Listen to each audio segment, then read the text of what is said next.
Hello বন্ধুরা, আজকে নিয়ে চলে এলাম একটা ঘরোয়া পদ্ধতিতে ইজি বিরিয়ানির রেসিপি। দেখো, প্রথমেই চিকেনগুলো একটু বড় বড় টুকরো কেটেছি যেহেতু বিরিয়ানি। তার মধ্যে দিচ্ছি ফার্স্টে ম্যারিনেট করার জন্য টক দই। টক দইটা পুরোটা দিয়ে দিলাম। তারপরে দিচ্ছি নুন, নুনের পর দিচ্ছি হলুদ, তারপর দিচ্ছি কাশ্মীরি লঙ্কার গুঁড়ো, আর সর্বশেষ দিচ্ছি সর্ষের তেল। হ্যাঁ, আমি সর্ষের তেলেই করি। এটা নিয়ে ভালো করে ম্যারিনেট করে ওভারনাইট রেখে দেবো ফ্রিজে, ঢাকা দিয়ে ফ্রিজে রেখে দিলাম। দেখো, পরের দিন সকাল হয়ে গেছে। সকালবেলায় আমি চালটাকে ভালো করে ধুয়ে আধা ঘন্টা ভিজিয়ে রেখেছিলাম। এবার একটা বড় পাত্রে বেশ খানিকটা জল নিয়েছি, তার মধ্যে সমস্ত গোটা গরম মশলা দিয়ে দিলাম, আর তার সঙ্গে দেব বেশ খানিকটা নুন। প্রায় 2-3 চামচের মতো নুন দিয়েছি। আমার চাল অনুযায়ী আমি নুনটা দিয়েছি, তোমাদেরও তাই করতে হবে। তারপরে ভাতটাকে ঝরঝরে রাখার জন্য অনেকটা দিয়েছি সাদা তেল, যাতে ভাতটা একদম ঝরঝরে থাকে। এবার এই জলটা ভালো করে মিলিয়ে নেব, নিয়ে এটা টকবক করে ফুটবে, তখন কিন্তু চালটা দেব। হ্যাঁ, এর মাঝখানে আমি আলু কেটে সেটাকে সেদ্ধ করে রেখেছি, ওই পর্যায়টা আমি দেখাইনি। আর এবার কড়াতে চিকেন বসাবো। সর্ষের তেল আর সাদা তেল মিক্স করে দিচ্ছি। আমি ঘিটা একটু অ্যাভয়েড করছি, তাতে আরও বেশি রিচ হয়ে যাবে। আর তেজপাতা দিলাম শুধু, কোনো রকম গোটা গরম মশলা দিইনি, কারণ ভাতে আমি অনেকটা গোটা গরম মশলা দিয়েছি। আর শুকনো লঙ্কা তোমরা দিতে পারো, বাট আমি দিইনি, আমার বাচ্চা খাবে বলে। এবার একটু চিনি দিয়ে দিলাম, যাতে মানে পেঁয়াজটা দিলে পেঁয়াজের কালারটা ভালো আসে। ভালো করে মিশিয়ে নিয়ে এবার যে বড় বড় কেটে রাখা পেঁয়াজগুলো আছে সেগুলো ভাজবো। আমি কোনো রকম বেরেস্তা বানাই না, কারণ আমরা বিরিয়ানিতে বেরেস্তা খাওয়াটা খুব একটা পছন্দ করি না। এবার এই পেঁয়াজটা ততক্ষণ ভাজবো যতক্ষণ না পেঁয়াজটা একটু বেশ লাল লাল হয়ে ভাজা ভাজা হয়ে যাচ্ছে। তো ভাজা ভাজা হয়ে গেছে, এবার দেব আদা বাটা, তারপরে দিচ্ছি রসুন বাটা। এবং আদা বাটা রসুন বাটাটা ততক্ষণ কষবো যতক্ষণ এদের কাঁচা গন্ধটা না যাচ্ছে। দেখো, এবার আমার বেশ ভালো করে কষা হয়ে গেছে। এবার কিন্তু কাল রাত্রি থেকে যে মাংসটা ম্যারিনেট করে রেখেছি সেটা দিয়ে ভালো করে কষাবো। একদমই কোনো জল দেওয়া যাবে না। দেখো, মাংসটা দিয়ে দিলাম, কোনো জল দেওয়া যাবে না। বিরিয়ানিতে মাংসের জল কিন্তু পড়ে না।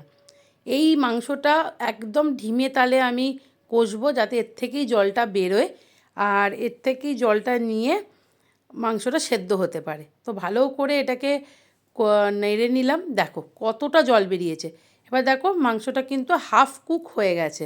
এই যে মাংসটা কাটলে কেটে যাচ্ছে, এই পর্যন্ত মানে পুরো সেদ্ধ হবে না, হাফ কুক হবে। তখন আমরা মাংসের ভেতর বাজার থেকে নিয়ে আসা, আমি এই ব্র্যান্ডটা ইউজ করি, শাহি বিরিয়ানি মশলা দিয়ে দেবো। বেশ খানিকটা দেবো, মানে আমি আমার মাংস অনুযায়ী দিয়েছি, তোমরা তোমাদের মাংস অনুযায়ী দেবে। দিয়ে এবার এটাকে এখনও কিন্তু ফুল কুক করতে হবে। মানে মাংসটা পুরোটা আমি কুক করে নিই দমে, যাতে মানে দমে কুক করার মতন রাখি না, পুরো কুক করেই আমি দিই। দেখো, আমার মাংস কুক করা হয়ে গেছে। নামানোর আগে গোলাপ জল আর একটু কেওড়ার জল দিয়ে এটাকে দিয়ে কিন্তু আমরা বেশিক্ষণ আর রাখবো না। এই রকম দেখো, একটা ছোট চামচের সাইজে আমি দিয়েছি, সেই চামচে 1 চামচ করে দিয়েছি, দিয়ে সাথে সাথে গ্যাসটা বন্ধ করে দেবো। এবার চলো, লেয়ারিং করার পর্যায়ে চলে এসছে। দেখলে কত চটজলদি হলো জিনিসটা। এবার আমরা লেয়ারিং করব। যে পাত্রটায় লেয়ারিং করব তার আগে তাতে বেশ খানিকটা ঘি মাখিয়ে নেব, যাতে যখন দমে বসবে নিচের দিকটা ধরে না যায়। ঘি না লাগানো থাকলে কিন্তু নিচের দিকটা ধরে যাবে।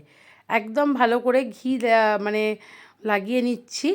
আর ভাতটা কেমন হয়েছিল এবার তোমাদের দেখাই। দেখো, একদম ঝরঝরে ভাত হয়েছে, একদম ঝরঝরে, খুব সুন্দর ভাত হয়েছে। যত গোটা গরম মশলা আমি ভাতেই রেখে দিয়েছি, কারণ তাতে টেস্টটা ভালো হয়।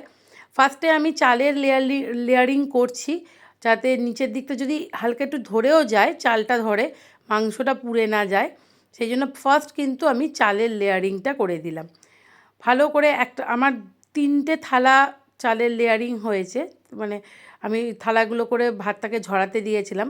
দেখো, এবার লেয়ারিং করলাম, এইবার চিকেন দিয়ে লেয়ারিং করব। চিকেনটা দেখো কি সুন্দর হয়েছে না, কালারটা ভীষণ সুন্দর হয়েছে, আর খেতেও কিন্তু খুব ভীষণ ভালো হয়েছে। আসলে বিরিয়ানি মশলাটা অনেক কিছু দেওয়া থাকে, আমি যে ব্র্যান্ডটা ইউজ করি তার বিরিয়ানি মশলাটা কিন্তু খুব ভালো। আমি সবথেকে লাস্ট লেয়ারে দিলাম, যেগুলো মানে গোটা মাংস বলে না, সলিড পিস যেটা, সেটা আমি সবথেকে লাস্ট লেয়ারে দিলাম, কারণ ওগুলো আরেকটু সেদ্ধ হলে ভালো হয়। এবার তার উপরে আবার চালের লেয়ারিং দিয়ে দিচ্ছি। আমি লাস্ট লেয়ারটায় কিন্তু কোনো রকম বিরিয়ানি মশলা বা আতর এগুলো কিছুই দিই না। আমি লাস্ট লেয়ারটা একদম নর্মাল রাখি, কারণ ওই লেয়ারটা একটু ধরে যাওয়ার একটা ভয় থেকে যায়। ওই জন্য আমি লাস্ট লেয়ারটায় কিছু দিই না, একদম দেখে নাও পুরো আবার চাল দিয়ে ঢেকে দিচ্ছি পুরো জিনিসটাকে, যাতে মানে নিচের দিকে কি দেওয়া আছে একদম দেখা না যায়। লেয়ারিং করে দিলাম। এবার এই লেয়ারটায় দেব আমি ফুড কালার, একদম অল্প ফুড কালারই দিয়েছি, খুব একটা বেশি ফুড কালার দিইনি। তার ওপরে দিচ্ছি বিরিয়ানি মশলা। বিরিয়ানি মশলাটা দিলাম আমি লাস্ট বললাম না একদম লাস্ট লেয়ারটায় দিইনি, সেকেন্ড লেয়ারটায় দিলাম বিরিয়ানি মশলা, বেশ খানিকটা এখানে দিয়ে দিয়েছি। এরপর আবার আমি চিকেন দিয়ে লেয়ারিং করব। আবার দেখো গোটা যে বড় বড় যে চিকেনগুলো বেসিক্যালি সেইগুলো কিন্তু আমি ভেতরের লেয়ারগুলোতে বেশি দিচ্ছি।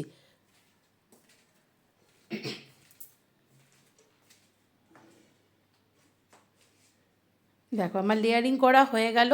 লেয়ারিংটা তোমাদের আমি চাইলে একটু ফাস্ট করে দেখাতে পারতাম, বাট আমি দেখাইনি, বিকজ আমার মনে হয়েছে লেয়ারিংটাই কিন্তু বিরিয়ানির আসল জিনিস। ঠিক আছে, লেয়ারিংটাই হচ্ছে বিরিয়ানি আসল জিনিস, ওই জন্য আমি খুব একটা ফাস্ট ফরওয়ার্ড করে তোমাদের দেখাইনি বিরিয়ানি লেয়ারিং। এবার এটা আমার লাস্ট মানে একদম লাস্ট লেয়ারিং চলছে, এটার পর কিন্তু আর ভাত নেই আমার কাছে, এটাই আমার লাস্ট লেয়ারিং চলছে। লাস্ট লেয়ারিংটা হয়ে গেলে আমরা যা যা আর বাকি আছে মানে কেওড়ার জল, গোলাপ জল, মিঠা আতর, ফুড কালার সব কিছু কিন্তু আমরা দিয়ে দেবো। আমি এই লেয়ারটাতেও কিন্তু চিকেন দিচ্ছি, আমি এই লেয়ারটাতেও চিকেন দেবো। আর আলুগুলো যেহেতু ভালো করে আমার কুক করা ছিল সেই জন্য একদম ফার্স্টের লেয়ারটাতেই দিয়ে রাখলাম, যাতে খুব বেশি আর স্টিমের দরকার না হয়, কারণ আলুটা আমি ভালো করে নুন হলুদ দিয়ে সিটি মেরে রেখে দিয়েছিলাম। অনেকে আছো তো এর ওপরে কিন্তু আমি মশলাটা অবশ্যই দিলাম, কারণ নাহলে আলুগুলোতে বিরিয়ানি মশলার টেস্টটা আসবে না। তোমরা চাইলে কিন্তু আলু একটু হালকা তেলে ভেজেও নিতে পারো, আমি ভাজিনি কারণ আমি এটা খেতেই প্রেফার করি। একদম লাস্ট লেয়ারটাতে দেব আমরা যে লেগ পিসগুলো, কারণ লেগ পিস তো জানো খুব তাড়াতাড়ি সেদ্ধ হয়ে যায়, ওই জন্য লেগ পিস একদম মানে প্রথমের লেয়ারটাতে আমি দিয়ে রাখলাম, যাতে খুব একটা বেশি লেগ পিসটা সেদ্ধ না হয় আর ঠিকঠাক থাকে। এর ওপরও একটু জুস দিয়ে দিলাম, নাহলে বিরিয়ানিটা বড্ড শুকনো খেতে লাগে, ওই জন্য একটু জুস ছড়িয়ে দিলাম। এবার এটা আমার কমপ্লিট, লেয়ার কমপ্লিট। এর ওপরে আমি আবার বিরিয়ানি মশলা দেব আর ফুড কালারটাও দিয়ে দিচ্ছি, কারণ আমি এবার ফুড কালারটা দেখো যেসব পোর্শনগুলো ভাতগুলো একটু সাদা সাদা আছে সেই পোর্শনগুলোই দিয়ে দিচ্ছি, কারণ আমি কিন্তু প্রথম একদম লাস্ট যে লেয়ারটা করেছিলাম, ফার্স্ট যে একদম আগে প্রথমে যে লেয়ারটা বানিয়েছিলাম তাতে কোনো ফুড কালার দিইনি। এটা হয়ে গেল। এবার দেব আমি কেওড়ার জল, ঘি দিচ্ছি, ঘিটা আমি একদম লাস্ট লেয়ারে দিয়েছিলাম আর একদম ফার্স্ট লেয়ারে দিচ্ছি। ঘি দিয়ে এবার আমি ভালো করে চাপা দিয়ে দিলাম। এবার প্রথমে গ্যাসে একটা তাওয়া আমি বসিয়ে রেখেছিলাম লোহার, যেটার ওপরে আমি এই বিরিয়ানির ডেচকিটা বসাতে পারি। দেখো আমার বিরিয়ানি কিন্তু রেডি, কি সুন্দর হয়েছে বিরিয়ানিটা, আর জাস্ট চালটা দেখো একদম ঝরঝরে। তোমরা কিন্তু ট্রাই করো।